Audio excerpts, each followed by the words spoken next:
क्या आप जानते हैं कि भारत में एक ऐसा कानून है जिस पर लगातार बहस जारी है। जरा सोचिए कि अगर कल को भारत में हर नागरिक के लिए शादी, तलाक, विरासत, गोद लेना, भरण पोषण के नियम बिल्कुल एक जैसे हो जाए, चाहे वह किसी धर्म का हो, चाहे वह किसी भी समुदाय का हो, तो क्या इससे सभी को समान अधिकार मिलेगा या फिर भारत की धार्मिक और सांस्कृतिक विविधता पर असर पड़ेगा?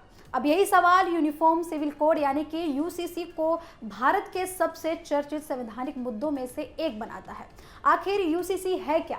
क्या संविधान इसके बारे में क्या कहता है और इतना विवादों में ये बिल क्यों रहता है? आइए समझते हैं आसान भाषा में।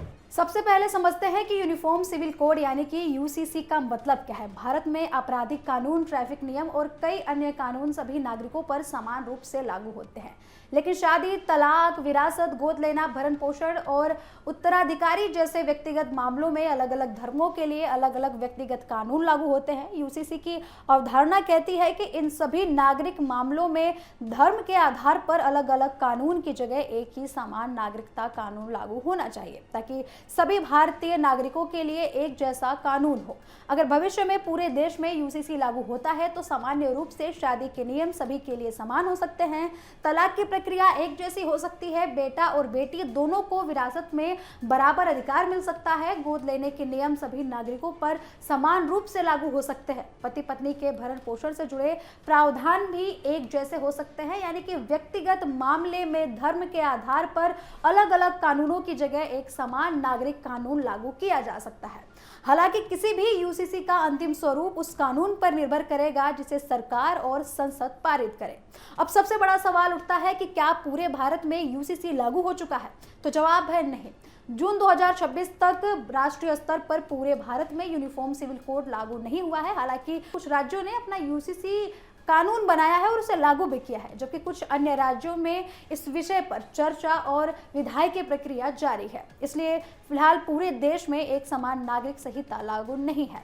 अब बात करते हैं संविधान की। तो भारतीय संविधान के अनुच्छेद 44 में कहा गया है कि राज्य पूरे भारत में नागरिकों के लिए एक समान नागरिक संहिता लागू करने का प्रयास करेगा, लेकिन यह अनुच्छेद संविधान के नीति निर्देश तत्व यानी कि जो है directive principle of state policy का हिस्सा है। इसका मतलब यह है कि यह सरकार के लिए एक संवैधानिक दिशा निर्देश है, लेकिन इसे सीधे अदालत में लागू करने का अधिकार नागरिकों को नहीं मिलता है। अब समझते हैं कि यूसीसी के समर्थन में क्या तर्क दिए जाते हैं। तो आपको बता दें कि समर्थकों का कहना है कि सभी नागरिकों के लिए समान कानून होना चाहिए ताकि कानून के सामने सभी बराबर हों।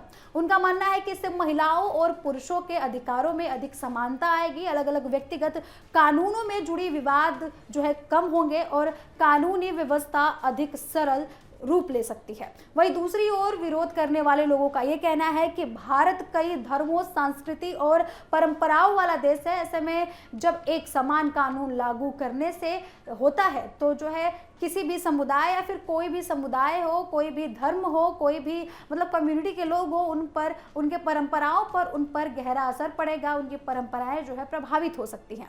उनका यह कहना है कि यदि कभी यूसीसी लागू किया जाए तो सभी समुदायों की राय और संवैधानिक अधिकारों का संतुलन बनाकर ही इसको लागू करना चाहिए। अब यही वजह है कि यूनिफॉर्म सिविल कोड केवल एक कानूनी विषय नहीं बल्कि सामाजिक, सांस्कृतिक और संवैधानिक बहस का हिस्सा बन चुका है। इस मुद्दे पर अलग अलग विचार हैं और वर्षों से इस पर चर्चा जारी है।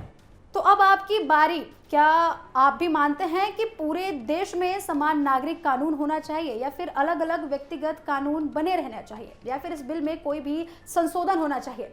आपकी इस पे क्या राय है? कमेंट्स में हमें जरूर बताएं। बाकी देखते रहे TV7 भारत। नमस्कार।